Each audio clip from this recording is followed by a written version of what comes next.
Welcome to Voices of Resilience, part of the Iron Sharpening Iron universe, where stories of strength, healing, and hope come to life. I'm your host, Davina Lyons, also known as Mama Lyons, and this space is dedicated to amplifying the voices of those who've turned pain into purpose. Each episode, we dive into real conversations about courage, self-discovery, and rising stronger than ever. So lean in, take a deep breath, and be inspired by the incredible voices of resilience, because every story has the power to heal.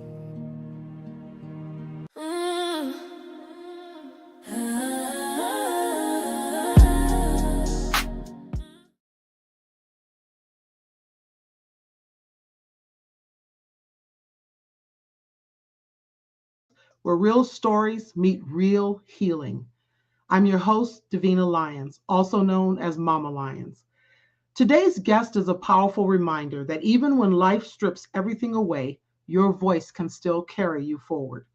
I'm honored to welcome Eternity Echo James, a performing and teaching artist, spoken word poet, author, mystic, and community curator whose work is rooted in love, healing, and fearless expression.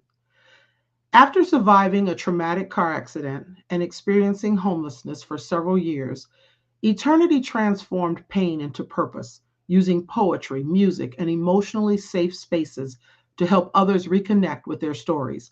She's the author of 6 poetry and prose books, including her newest release, Eternal Love Complete, and the creator of Fearless Fridays, a monthly open mic in Phoenix dedicated to courageous self expression. Her personal truth is simple yet powerful. Your story is your power, and it deserves to be heard. Let's welcome Eternity Echo James.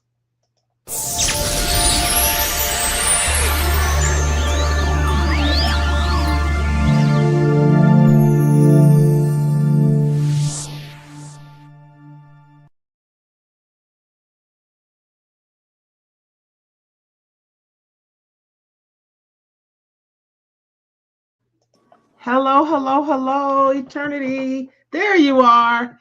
Hey, That was the most beautiful introduction. Thank you. Can you hear me? I'm glad you think so. I can. There's a little lag. We all know that's the lovely thing about going live. There's always some technical something. It looks like it caught up. I think we're good. Okay, good. Good, good. All right. Now, what were you saying? Oh, I was just like, that was the most lovely introduction I've ever gotten. So thank you. Oh, well, you're certainly welcome. You're certainly welcome. I mean, there's so much that one can say about someone like you who is just doing so much, like wonderful stuff. But hey, for those meeting you for the first time, tell us who Eternity Echo James is. And beyond the titles and the accomplishments that I just mentioned, who are you really? I am a spiritualist who's goofy and loves nature, music, movies, and the arts. That is pretty much me in a nutshell. That's wonderful. All right, so give us a little bit more background about how you ended up where you are today and what you've been doing with that. I'm in my 30s now, and I'm in a place of surrender. And I would consider myself a free spirit. So bringing coming here to Phoenix was definitely spirit led, and I've never been here before, and I love it. I started looking for an apartment at the end of September when I finally got my disability approved. And prior to this, I was in the Bay Area, and I was a teaching artist out there. And I retired from that in February because I needed a break to just continue healing and processing everything. But California was always on my heart for many years, and I didn't listen to that gut feeling when I Okay. was 19. And so I loved California. I love the West Coast so much more than the East Coast. I'm originally from Boston. I've lived in Boston, Florida, Atlanta, the Bay, and Okay. here. And I studied Wow. abroad for a semester in Italy in college, which I loved. So I've been Oh, around block a little bit. That's um, good. You're yeah, well traveled and some yeah, experiences. yeah. Okay, all right, okay. I've lived many That's lives. wonderful. Say that last part again. I said I've lived many lives. You've lived many lives. Mhm. Yes, yes, yes, yes. And I'm sure within those different lives, there's a lot that you can share that can help others. And that's why you're here. I mean, I met you as another author at we have the Authors Alliance that we were a part of together, and at a book signing. And I knew when I met you that there was so much more to you, and I know that you have a heart to help others, and that's really what this is about, especially when you're able to do it based on your own story. And that's what Voices of Resilience is all about. And so I already know you are a resilient person. I can tell. And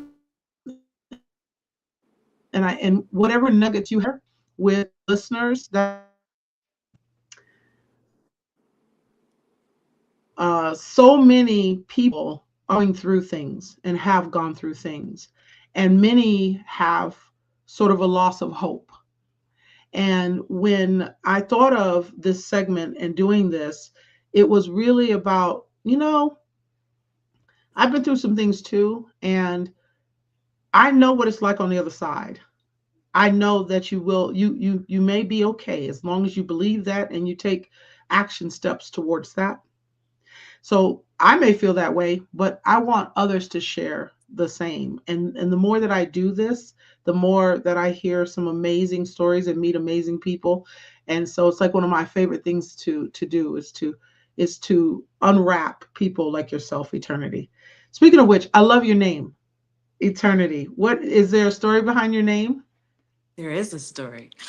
um, I was 21, I think, or 20, and I was at a Martin Luther King event at my alma mater where I got my associate's degree. And there was two poets performing, and I introduced myself afterwards. And he's like, "What do you do?" And I named all the things. I was like, "I sing, I dance." I was like, "I'm a writer." Wasn't calling myself a poet yet, but I was like, "I'm a writer, but I haven't written anything in a year." And you inspired me to really write something again. And I was like, "I dance and act. I love all these things." And he was like, "Your name's Eternity," and he gave me my name then Really? that day. So like 15 years And it ago. stuck. Yep. At first I was like, no. And then like a month later I was like, oh, this is me. This makes sense. And I actually never Yeah. liked my birth name, so I made it legal. Yeah. That's how the name Oh, came good for about. you. He was like, Good I for can tell you. you're eternally driven. He said a lot, but I just remember the gist of it was you're eternally driven to go after everything you want, and that's how the name came about. Nice. Yeah. Nice. Nice. So you're living up to the name for sure. Definitely. Okay. All right. So I touched on this a little bit in the introduction. Your journey includes losing everything and um, a car accident. Can you share what that was about? I was living in Atlanta. I was an artist there too, of course, and I was a nanny part time, and I was taking this beautiful little boy from daddy's apartment to mommy's apartment, and someone took a red light and T-boned us. I was making a left-hand turn at the light, and she took the red light, so she hit me at full speed. Us. He's okay. I got all the physical damage, so I had spinal injuries, a concussion, and whiplash, and it took a long time to recover from that, and so I couldn't work and became really depressed and was in a lot of pain. And she didn't have insurance, so I went through my insurance, and my non-motorist insurance coverage wasn't much. It only covered like a couple of months of bills. So my back just got worse, and I just my lease ended in January, which was 2 months after the car accident, November of 2022. And Mm. so a nice soul was let me live with them for 6 months while I figured it out till I could get to California, which was the goal. And yeah, I drove across country from Atlanta to California with a messed up back, with a mission. And my fans and people online were literally putting gas in my car the entire way. And I lived out of my Oh, car. that's Yeah, good. I documented everything. I asked for support online, and they showed up. And I lived out of my car for a couple of years in And that's still California. on your YouTube, It's on my Instagram actually. I on didn't your start Insta. posting more on Okay. YouTube till last year, honestly. People have been asking me for years and I didn't do it. So now I have a bunch of shorts on YouTube here and I love it here. But yeah, it's documented on my Instagram and stories. Maybe I'll make a YouTube actually clip of that, of the journey of commuting now that you said that. But yeah, Yeah, the because summer. as people get to know you and they can go back and they can see that backstory. And it was, I didn't realize you, all of the things that you're doing, a lot of what you're doing, you were doing prior to the accident. Hmm. And so that, wow. So really, you had to be intrinsically motivated to continue to get back, even though you had the injuries. So that put you in a situation of homelessness. And how did you manage that? uh, Day by day. A lot of Hmm. prayer. I spent a lot of time in nature, of course. Um, I showered every day at the gym and I went for a walk outside, a short walk outside. Some days were easier than others, but my really good friends and my determination to get the life that I envisioned kept me going. And Hmm. at this point in my life, I'm prioritized protecting my peace. So I tried to have roommates. That don't work. And I was like, That's a big no. I can't be around people that drain my energy. Like I worked with children. So it's just like when I come home, I want that to be my peace. And my car was my peace. Like that was where I could be Right, by myself and not hear anyone talking to me. right, So yeah, sometimes I stayed in hotels, but when I couldn't afford it, I was sleeping in my car and right, it was hard, right. but that was my safe Well, place for a while. I think it's important for people to hear this because, there are people out there right now in the same exact situation. We're all just moments away from something that could happen that can change your trajectory and or your living situation. And we all know that shelter and food, if you want to talk about the hierarchy of need, shelter and food is a very important thing. And it doesn't, you're obviously intelligent, there's a lot going on, you have a lot of talent and ability, and yet you find yourself in a situation because things happen. And sometimes these things happen, and it's, of course, when you're in the midst of it, it's not something that you can see, the silver lining and all that. But certainly there's a certain type of person, my favorite word, a resilient person will find their way out of it, or they'll at least find something within it, because you got to go through it, but there's something within it that builds you and helps you be stronger. It's not about the falling, it's about the getting up. And the getting up part for some people, you mentioned depression. That's real. That's real. And so through that, how did your going through it reshape who you are? I feel like I became a whole new person, honestly. Like I remember even thinking back then, like I will never be the same ever again. But I still know that I'm gonna be the wife and mother one day and artist that I desire to be. I just remember thinking that to myself. Look, I Yeah. couldn't dance like I used to. I couldn't even walk without breathing heavily like I used to. But I just knew there had to be I had to get to the other side of it. I just kind Okay. of always try to keep that light on, if that makes sense. Hmm. That I'll make it Yeah, through. it does. And you had support. You said you had people that helped you like get across the country, and you had, because you already had sort of a following. So I post more on Instagram, and I Mhm. literally posted like, I need to get to California, and I need you guys' help. And people who had either seen me perform or saw me online were literally sending me money the entire way to get there. That is so wonderful. And I think a It couple really months, is. yeah, and a couple months prior before I left Atlanta, I met with, I was looking up different organizations in California that were similar to what I wanted to build, which is a multi-art studio. And I met someone that was in alignment that was hiring. I was an independent contractor, teaching artist that taught poetry and dance. And I was like, this is perfect. I was like, I'm a poet. He saw my website. He liked it. So I interviewed with him and I met with him like maybe like a couple days after I got to California. Found a chiropractor, applied for food stamps, like did all the things, Yeah. and yeah, Yeah. um, Did what you needed to do. yeah. Yeah. To keep In things California, moving. the energy in California hits different than the East Coast. It's very spiritual and a lot lighter. Like I felt lighter as soon as I crossed the line into California. Honestly, physically Yeah. I was in a lot of pain, but internally I felt the change when I got into California. Um, And honestly, if for those who don't know, there's a lot of homeless people in California. It is the richest state oh, yeah. in the country, but it has the homeless population is very very high, and there's a lot of people that live out of their cars, and the shelters are packed, and it's very Right. unfortunate. And Yeah, something it that is. It is. And being an East Coast transplant to the West Coast and changing and shifting the culture. I know I was born in Connecticut. I grew up okay. in the East myself. I And always yeah, find people. so We find each I other. was born and raised in New Haven.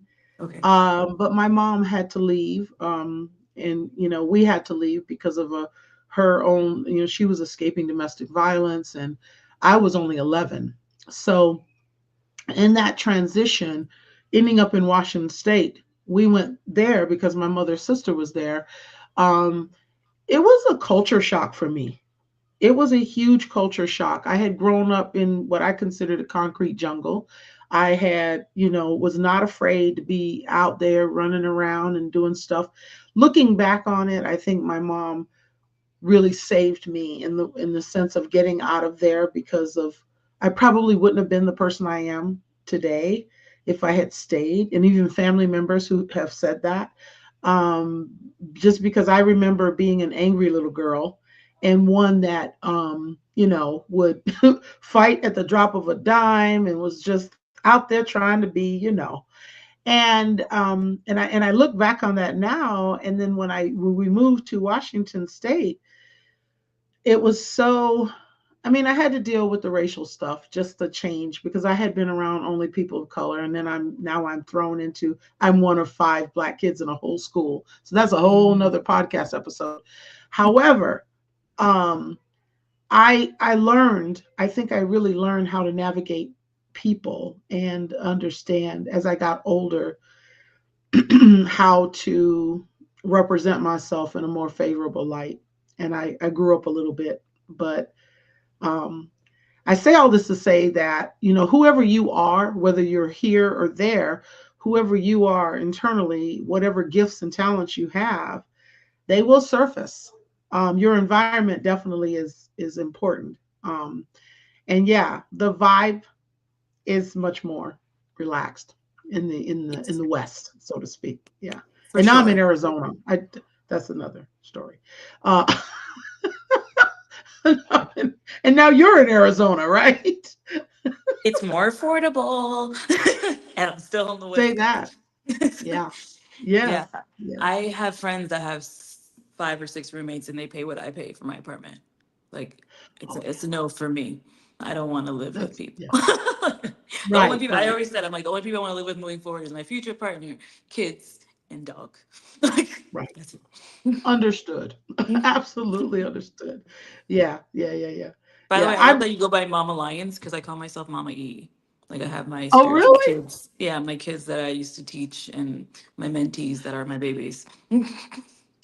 I was named by my students, Mama Lions. Absolutely. Yeah, I had a whole, I taught in the Gila River Indian community, and all of my students called me Mama Lions for a few years. And so that really stuck. And the heart behind it means so much to me. So I embrace that title. Yeah. And by the way, I So want now to some touch of on. my current students are seeing this, and then they call me Mama Lions now too. Oh, that's sweet. All good. You said you had a culture Yeah. shock when you moved, but you were 11 years old, so that was a pivotal time. That was going through adolescence and puberty. Fun. Absolutely. Absolutely. And the environment was just so much slower for me. I used to talk about how slow people talk even. Like you know what I'm Yeah, saying? I Like can. Yes, I'm from the East Coast. I'm from Massachusetts, and when I moved to Florida when I was 12, going on 13 to Florida, where it's slow, and they were like, "You talk fast," and I was like, "You talk slow." Right. And I could hear You walk birds slow, chirping you for the talk first time slow, in my you're life. I heard birds chirping for the first time in my life, and I was like, oh, like there wasn't like yeah, cars going all the time. But now as an yeah. adult, I love that. I like quiet areas. I love put me in the woods. Like Isn't that the love that. truth? Yeah. Yeah, you appreciate those things now. I stopped saying the whole thing about people being slow, but I said it up into my 20s, 30s. Like I Oh, was really? like, oh, It took you that long to adjust? yeah, it took me a long time. You know why? Because I'm like this. I want Yeah. everything right now. Like I'm, and I realize that's not a part of the culture here. No. It's I mean, I didn't live in California. I only imagine it's very laid back there too, but even in Washington state, it's just, they're hugging trees there, they're loving life, they're drinking coffee, it's all like just chill. And I was like, why are people so slow? But anyway, I but that's just a part of the differences in the environment. When I think about people on the East Coast now and how they're the fast pace, and even when I traveled on business and I would go to New York, I would, as soon as you're there, you pick back up on it. When you're in that environment. Okay, this feels familiar to me. This feels comfortable to me because I like quick decisions. I like people to, I like people. I don't run from conflict. I run to it, type thing. See, That's a whole you sermon you right there. relate. Yeah, Yeah. I don't run from conflict. Yeah. I don't know. I don't want to say I Mhm. run to it, but I get through it. Run through it. I get through it. I get through it. I figure out my path to navigate it. I know how to navigate conflict. I like that better. I like that. How to navigate conflict. I like that. So you describe yourself as a vibrant voice of love, healing, and community, right? When did you realize that your voice was medicine, not just art?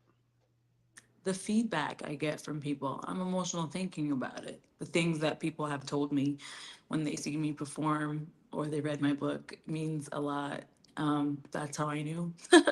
Like Yeah. the feedback I received from people young and old, people older than me, like you inspired me to do this and I'm gonna go after what I want. I've met people, I've always asked people if they like their jobs, first of all, when I'm like networking. And one lady was like, I asked her if she liked her current job and she said no. And I said, well, what do you want to do? And she goes, oh my God, no one's ever asked me that in 20 years. She was in her 40s and she hadn't thought about what she wanted to do for 20 years. And I still remember she said she wanted to be a farmer. And I was like, so what's stopping you from being a farmer? And she was like, like she just like processed it, was like, I should go do that.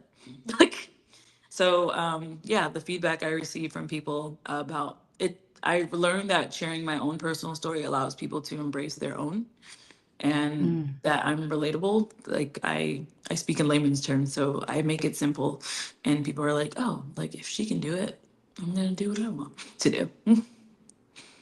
Or they've Mm. been through something similar that I've been through, and that helps them to like turn on a little light bulb Absolutely. up there. So yeah. Hmm. You show them possibility. Yeah, I love that. I love that. So I get it now. That sounds, when you think of medicine, antidote. Yeah, for sure. You're definitely that.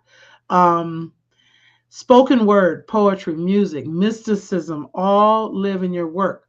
So how do creativity and healing intersect for you? Ooh, creativity is healing for me. Um, Using creative outlets to heal oneself is what I teach people and what I've actively been doing since I can remember. Hmm. When things get too heavy in the head, I briefly spoke about my depression. I've actively lived that. Now I know how to manage it. But when something is too heavy in the mind, releasing it on paper is one of the most powerful things you can do. And I've been writing since I was 5, with spelling errors, of course, back then. But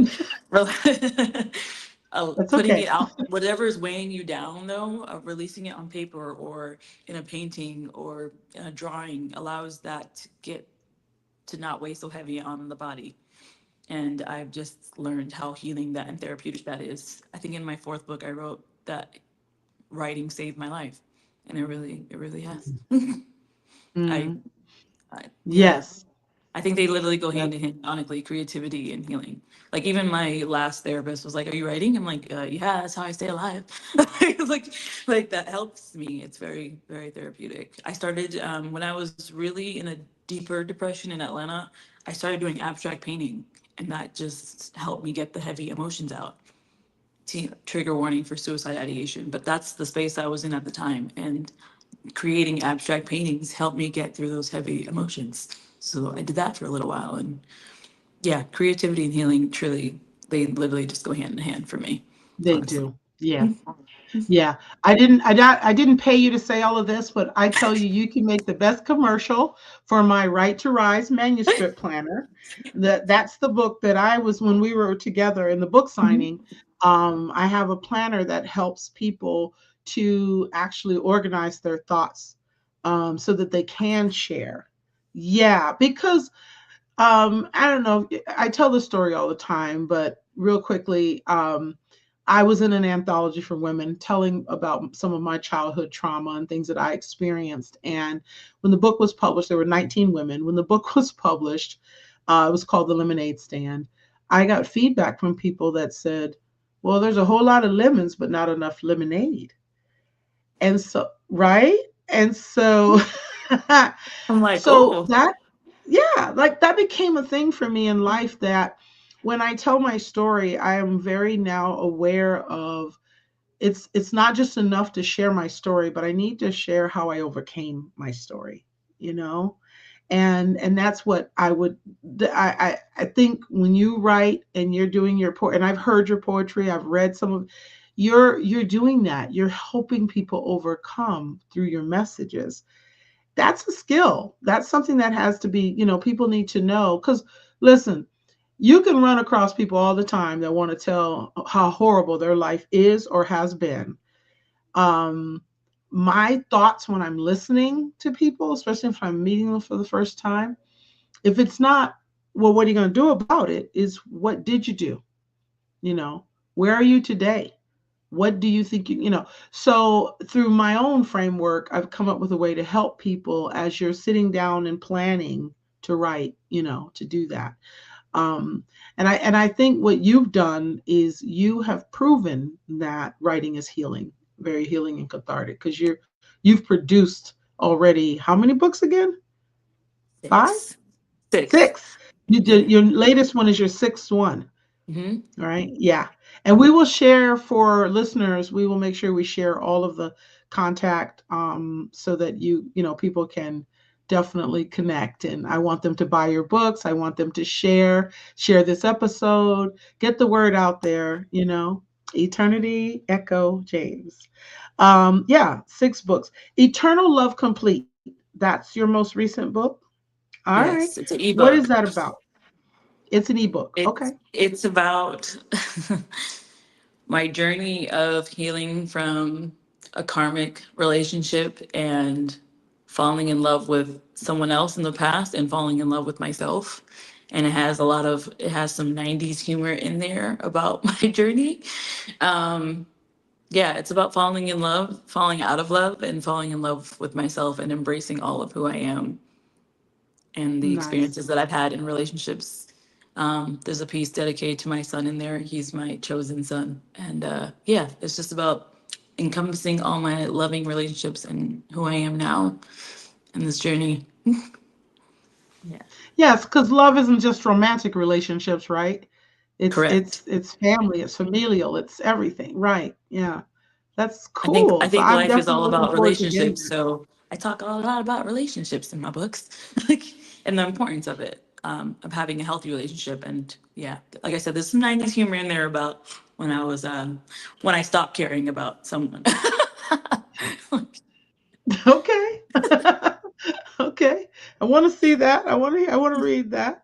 Um, your personal motto is your story is your power, and love out loud. And love out loud is also the title of one of your books, right? Correct. Uh huh. In my Yeah. podcast. Okay. What does loving out loud look like? What is that? What is that? In everyday life, what does that look like? That looks like being your most authentic self in interactions throughout the day. That means loving yourself out loud, like taking a shower. Getting out of bed sometimes is the hardest thing to do for a lot of us. So, getting out of bed and brushing your teeth, taking a shower, making yourself a meal, those are, I consider that loving out loud. Taking the time to journal is loving out loud. Saying hello to my Mm, neighbor and checking on how he's doing, that's loving out loud to me, sincerely. A lot of times people say, "How are you?" to be nice. I've said in the past couple of years, I'm not nice anymore. I'm kind. Because nice is fake to me. Like, because a lot of people ask, "How mm, are you?" but they're actually not listening to the response. They're just saying it to be nice. It's a greeting. How are you? Oh, fine. How are you? But I I'm like that. neurodivergent.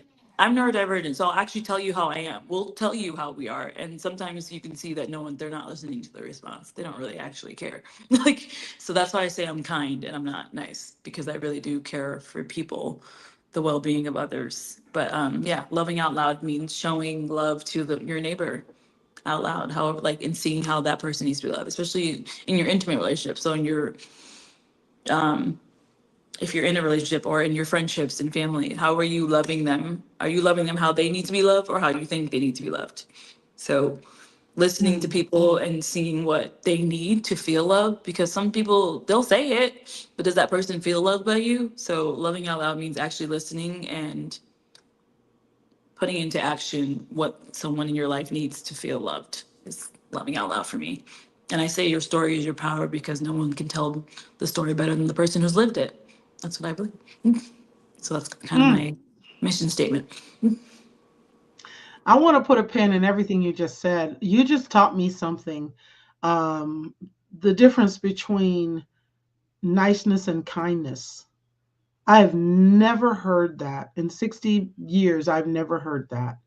So thank you for that, because just that one statement for me is life changing, because as I move forward, I can't unhear what you've just said. And it's going to help guide me better in how I relate to people, because there is definitely a difference. And sometimes we are nice out of obligation, maybe, or we think we're right. And for someone like myself who believes in authenticity, that is that's a powerful bomb you just dropped. For real. Um and anybody listening, if you really think about it, how often are you nice versus kind? That's powerful. Wow, wow, wow, wow. And then all of the stuff about loving out loud. I mean, I love that you talk about self-love. Like really you're talking about what you do for yourself as well. And I think so many people don't care for themselves as much as they do for others. Once again, out of some obligation to be a certain way because it's expected, maybe. But man, so the order that I heard you say that in too, you said you was, and correct me if I'm wrong, in love and then out and then in love with yourself or something, not maybe Yeah. something like Yeah. that. So like there I was fell this in love. pattern. I fell out of love and I fell in love with myself again. And I created a new me. I learned the word karmic a few years ago when I was in Atlanta. And we meet people sometimes to learn how to love ourselves, to challenge us. Mm. I think, some people are meant for a season. And sometimes we try to make seasonal people permanent, and that doesn't work. And I'm very Oh my guilty God, of that. eternity. You're like, there's bombs. Sometimes we try to make seasonal people People, permanent. I'm so glad this is being captured. Like, I see why people want to hear you speak. I mean, so true, so right? true. And like when I'm you meet sorry, and I someone who hope I didn't. like, I just, no, that's okay. No, I love the dialogue. girl. Sometimes, yeah, when you meet someone you connect with, you're like, you don't want to let them go. And we get, what's the word I'm looking for? Possessive of people. And we don't own people. You just have to. enjoy the journey while they're there and make the best of it. And then sometimes people are no longer in alignment with you and you have to let them go. And I had to learn that the hard way. I grew up in an environment where I didn't feel loved and I felt neglected a lot growing up. So my intimate relationships as an adult are very, very important to me. And I'm in a, like I said earlier, I think I said I'm in a space of surrender. So I have to allow myself to let people go when it's their time to go. I think Mm, I'm doing a better job at that as I go through more things. mm. Wow. Yeah, I mean, that's hitting so close to home that I'm sitting here going, wow, I I get it.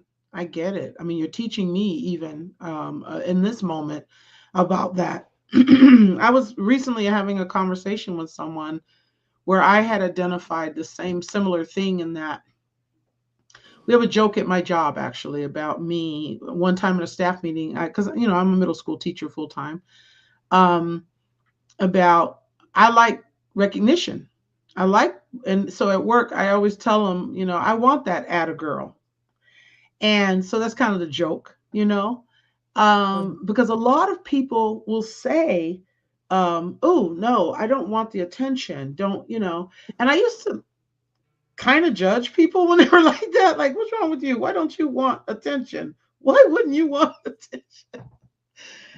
And I realize and respect that people are all different, but um I was talking to someone and I said, I think I've identified that because I just didn't get enough atta girls from my mom.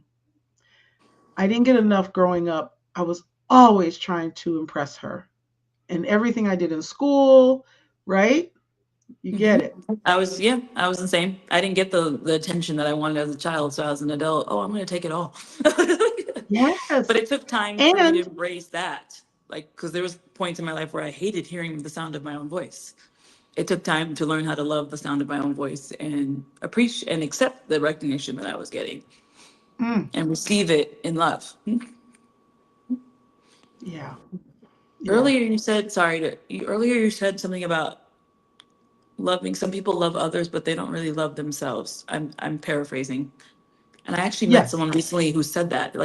He'll pour into all these people. He goes to the same bar, the same cafe, and he'll give them great tips and give them. But he literally admitted to the fact that he doesn't love himself. And I was like, I was like, I recently saw a video of Maya Angelou saying that I don't trust people that say they love me, but they don't love themselves.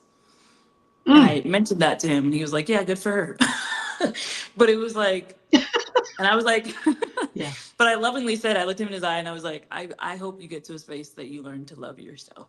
Because that is, I think, one of the most powerful things you ever do in this life. But I just yeah, remember him being like, he's okay with that. He's okay with the space that he is in his life and who he is. But I just think it was so sad. But I also appreciate his yeah. honesty and authenticity, though, in that of where he is. Or maybe he just hasn't seen what it's like to love himself yet, to actually I don't understand think he what. has. Right. So he doesn't know. It's like he can't miss something that he doesn't have or has not experienced. Maybe. Right. Um, I think one of the greatest realizations I had. I was married for many years, and in that relationship, it was there were things that did not go well, obviously, but I think the day I realized that when people are able to self destruct, and I watched him self destruct, he doesn't love himself. So, how can you expect someone to give to you what they don't have for themselves? And we hear a lot now the whole analogy or metaphor of the cup. If your cup is empty, you have nothing to pour into someone else, right? Well, that's kind of how, I look at it. I look at it as if you cannot express love for yourself or feel good about yourself or any of those things, are you really doing it for someone else? Because, it doesn't it's again, it's the niceness and the kindness. It's catch 22 with Go that ahead. because I've been in a Yeah. space where I don't think I fully love myself, but the love I wanted from other people, I gave outwards. If that made sense. Okay. I poured into a lot of people to the point where I did lose myself. So I think a lot of people who have been through trauma, a lot of childhood trauma, we don't, a lot of us, because the saying heal, um, what's the saying? Hurt people, but Hmm. sometimes hurt people heal people. And I've been in that space. I have healed Hmm. people, but I was hurting and they didn't even know. Like, so there's a lot of, Mm. there's people who live with a lot of hurt, but we don't want other people to feel that hurt. So we'll pour into you so you don't feel the pain that we feel. And Mm. something, The two can exist together. yeah, The two can. Someone in the comments says some people don't know how to love themselves. that part. Don't know how. Hmm. Hmm. I agree. Some Yeah. people don't. Yeah. We're not, a lot of us aren't And taught what it. does it You have to learn mean? it. I think What it has to be taught. the next question is, what does it mean to love yourself? What does that really mean? That means to choose you over anybody else. That means Mm. doing the things that make you happy, even if it makes other people unhappy. That's what I think that means. Mm. Okay. Definitely can see that aspect of it. I think that the way I've thought of it as I've evolved is that it is definitely about choices that we make, right? And so for me, I had to really break it down for myself and say, every morning when I wake up, I have two choices, life or death. And that sounds so bleak, but No, it's if real. I think in terms of a continuum and I'm right there in the middle, I can go left or I can go right. The choices I make all lend to whether or not I move on that scale, left or right. If I make positive choices, that to me is life. If Mm, I avoid toxicity, that's life. If I'm kind, that's life. All those things are life to me. right, But then the other side of it, is I can make choices that can cut people down, be negative, bad karma.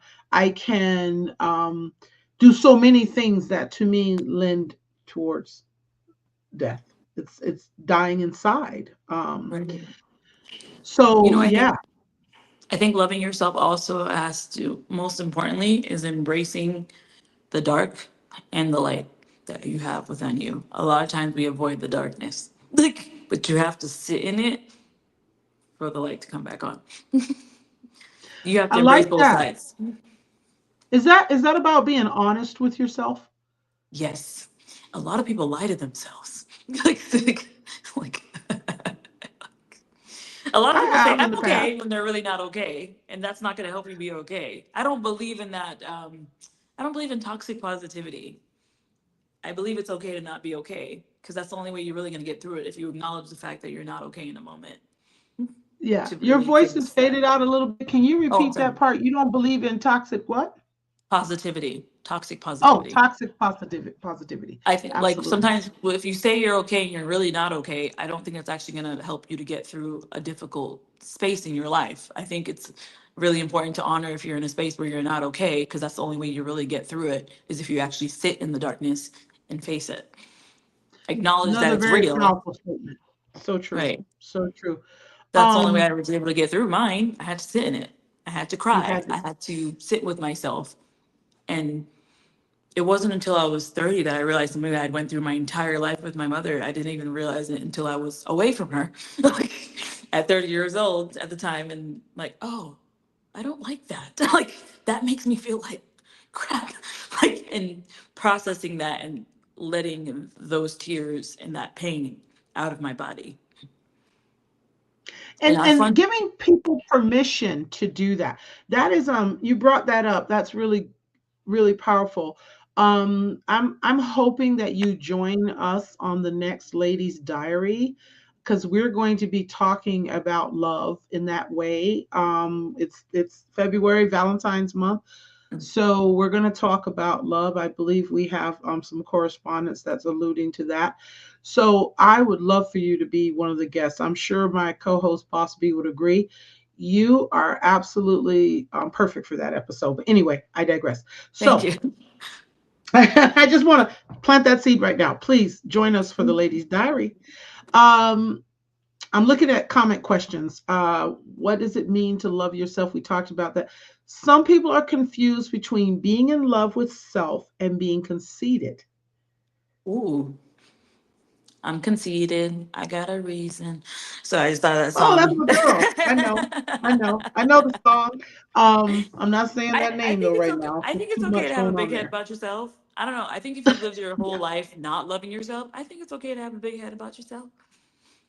I don't. I think you have to look in So the mirror. conceit is not a bad thing. I think you have to be able to get to space, look in the mirror, and speak affirmations over your life. Say the things that you would tell your kid or your cousin or your best friend. Sometimes we talk to ourselves in a way that we would never talk to one of our closest friends. That is the problem. And so with self love, I literally used to do this. I would have like post-it notes on my mirror and write things to myself. So the way you speak to yourself is also very crucial.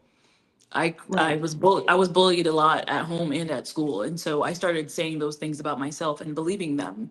And so you have to, if you've ever been bullied or traumatized, you have to change your language with self and start Mm. speaking to yourself Mhm.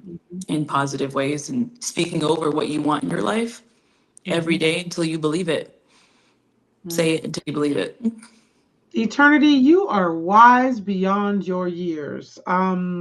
I've never heard conceit spun in such a positive way. I I don't think love I it. ever did it before. Conceit and positive affirmations are in the same uh, space. I love that. Uh, because again, it's about other people telling us who and what we are as opposed to us owning who and what we are. Right? Exactly. I love You that. in the It's process of positive. learning how to love yourself, you have to tune out the noise of other people. So, do you think like and love are synonymous, or do you think liking yourself first and then loving yourself? I think those are two different things, but I think yeah, I think you have to get to a space where you like yourself first, because a lot of And people I can't say even that sit with from a place, themselves. I also, I mean, I'm not real keen on knowing exactly what happened with your mom, but with my mom, she always gave me unfavorable feedback. That's just how she was. Like, I don't. She didn't like the locks. I mean, there's just certain things she didn't like. one of the one of the things my mom said to me prior to passing away, maybe within that last year, is that she didn't understand why at my age I would want to wear long hair. That older women don't have long hair. I mean, she had these things in her head that she believed it's okay. And I, So many but generational things that people believe and put it on their kids. yeah, but the things that she would say, I would sometimes it would be, I had to catch myself because it'd be hurtful. Like, because remember, I want to please her, so I wanted her to think I like your hair or whatever. But she didn't. So it was like okay. But the liking myself piece of it was I got in the mirror one day after she said that because it kept haunting me that she didn't like the locks. She's from that generation where this is just too much, too ethnic, too whatever. I'm too old for this, whatever. But I said when I looked at myself, I like how I look. I like how I feel. So that's the beginning of it, right? Hmm. Yeah, Absolutely. that's the I beginning.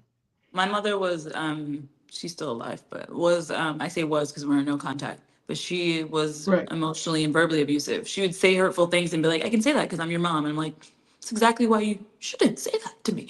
Like, girl. Isn't that the Like, truth? Yeah. but I don't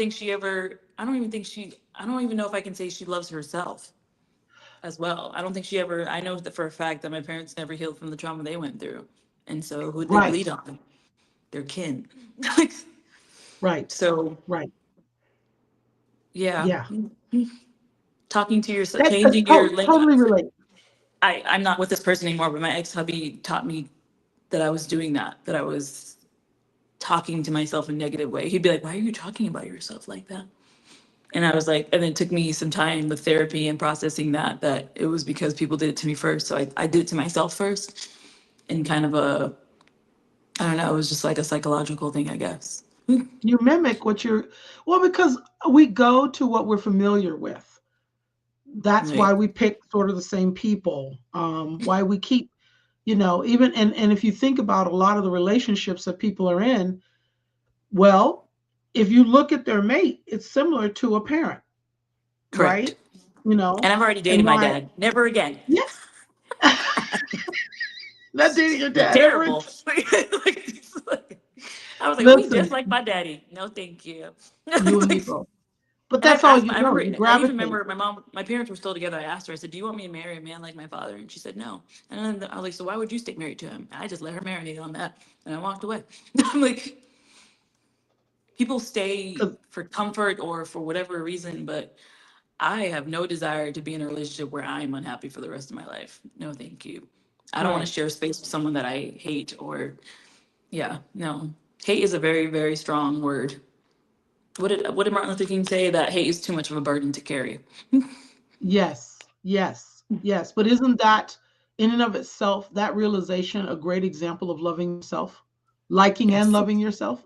Yeah. When you come to those realizations, that's where you know, okay, and for people listening, listen, none of it is easy. You have to No, do not the at all. work, right? I promise. I'd be telling people, I'm like, it's not easy. Like, how many years did you take to get over it? Okay, that's just my story, though. I can't tell you it's going to take you 4 years to get over this. It's just a Right, process that you have to honor in your journey, day by right. day, step by step. Absolutely. And we all have different levels of intensity when we're in relationships. And people joke all the time about Scorpios. I'm a Scorpio. We're Girl. intense people. I'm a Capricorn. We're also very, Yes.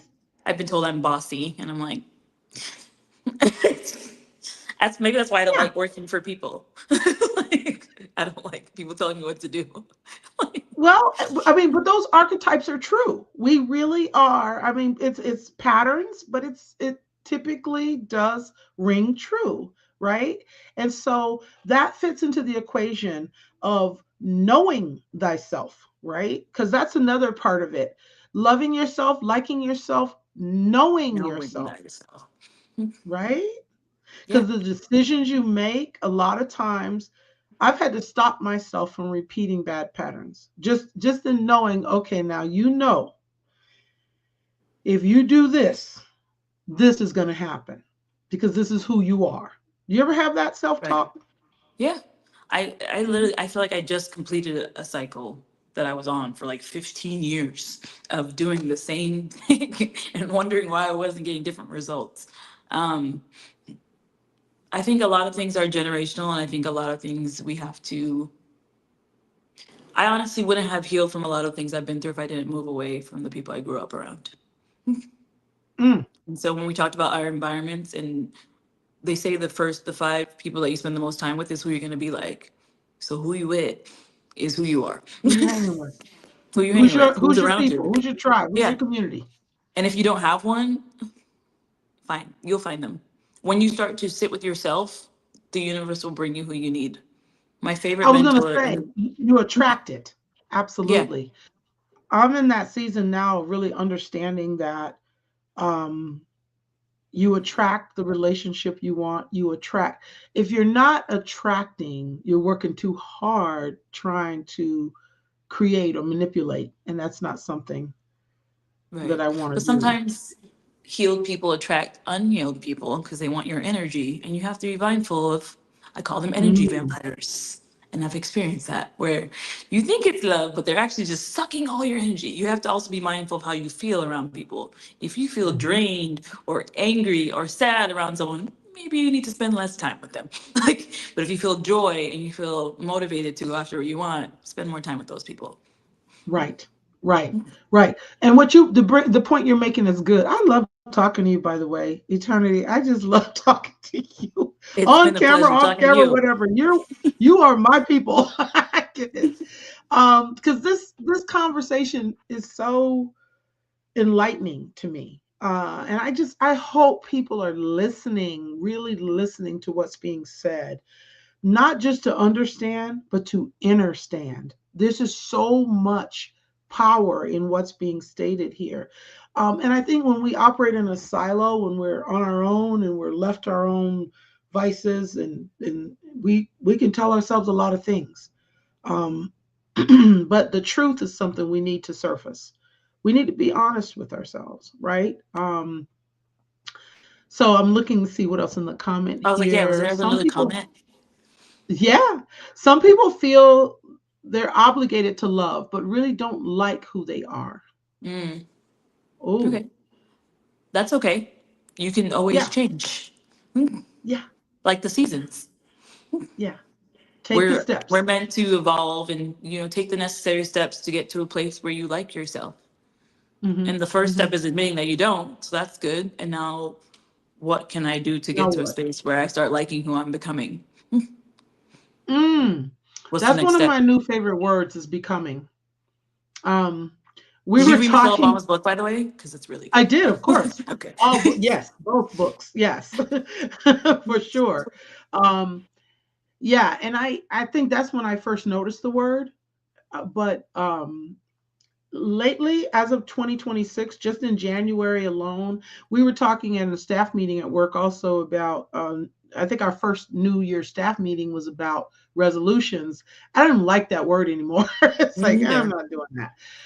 So I said I'm just focused on becoming. I'm not trying to um, put these obstacles or milestones in front of me that I must hurdle over. I am just enjoying the journey and being very aware, I love that for right, you. of what the universe is telling me. So very good. I like And a that. lot of people are not aware, self aware. That takes time, I Right. think. Yeah. Yeah. Because that takes work, doesn't it? Yeah. It takes work to be self-aware. Um, I don't want to miss out on sharing some things. So you host Fearless Fridays, which is an open mic in Phoenix. Tell us about that because there's some local people that might want to come check you out. Yeah, first Fridays every month, I will be at Downside Up. It's a lounge that is non-alcoholic, so there's mocktails and kava drinks that she creates. Amazing, by the way, so good. And it's just a beautiful vibe. There's appetizers, and you can, if you're a singer or a comedian or a poet, you are welcome to share whatever's on your heart for 4 minutes. And yeah, it's just an emotionally safe space for people to be themselves and share whatever is on their heart with a crowd, What's with the a name of the venue again? downside up.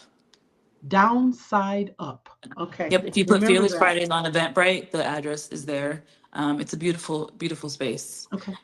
If you look at my Instagram, Eternity Echo James, there's a little clip of the last show. So it's Oh, nice. I'm happy to be partnered with them. It's two women, they're awesome. Two Black women. I love it. A mother and daughter duo that own the space. And yeah, Oh, it's just great. good Well, I'm vibes. personally going to check it out for sure. Also, I know your link tree. You have.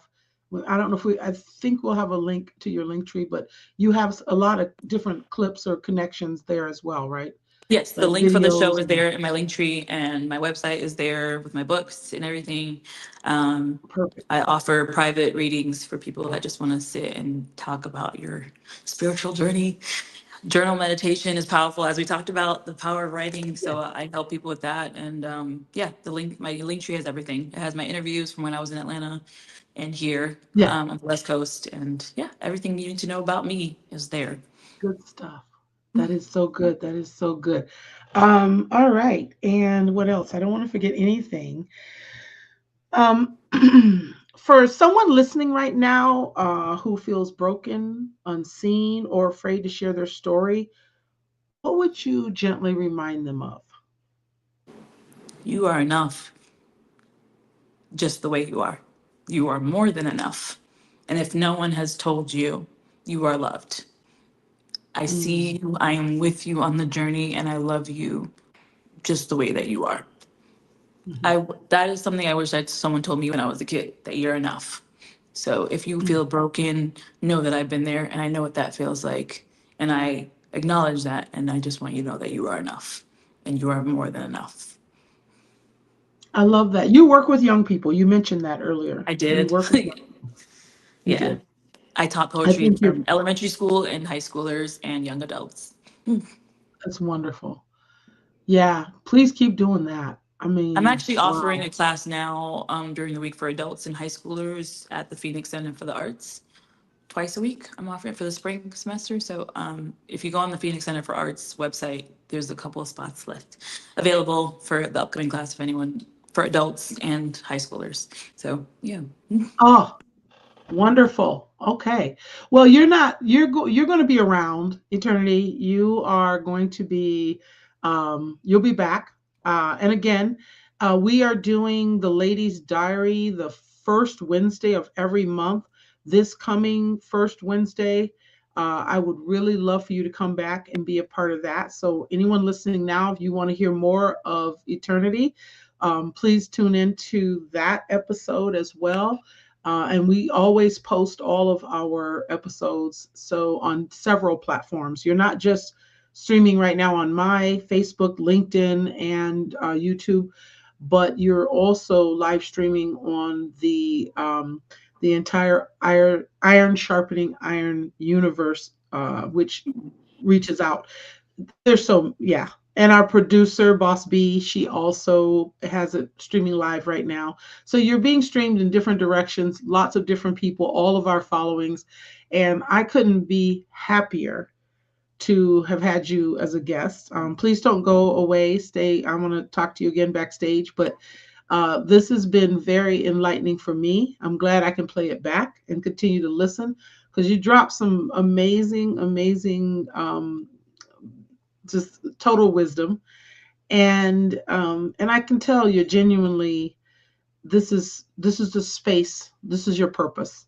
You're in your purpose, and you're going to heal a lot of people just because of who God made you to be. So I'm so excited to know you, and thank you again for our listeners. Please follow Eternity Echo James. Read her, get her books. Check her out in person if you're local. If you're not, give her some love. Go to her site, to her Instagram, wherever you find her, and show her some love. This has been a really really good time. Thank If you there's so much for anything else, having me. No, thank you for having me. It's been a pleasure. I created a Patreon as well. It's also in my link tree. So if you subscribe to okay. there, I'm in the process of creating an online. I want to create an online support group for neurodivergent people because we need it. So that's my next project. Okay. So, Okay. thank Well, we'll you. be there with you to anything that you're rolling out. Please introduce it. I know I heard you say you're neurodivergent, and I feel like that's another area that we could talk about. There's so much we could talk about, but you'll be back. You'll be Yes. back for sure. Thank you for Right? having me. It's been a pleasure. Uh, You are so welcome. I'm so excited. Just hang in there, and I'll be right back with you in just a moment. Thank you, everyone who took the time to listen now or who will listen as a replay. Thank you for joining us. Appreciate it. Thank you. Remember, your story is your power.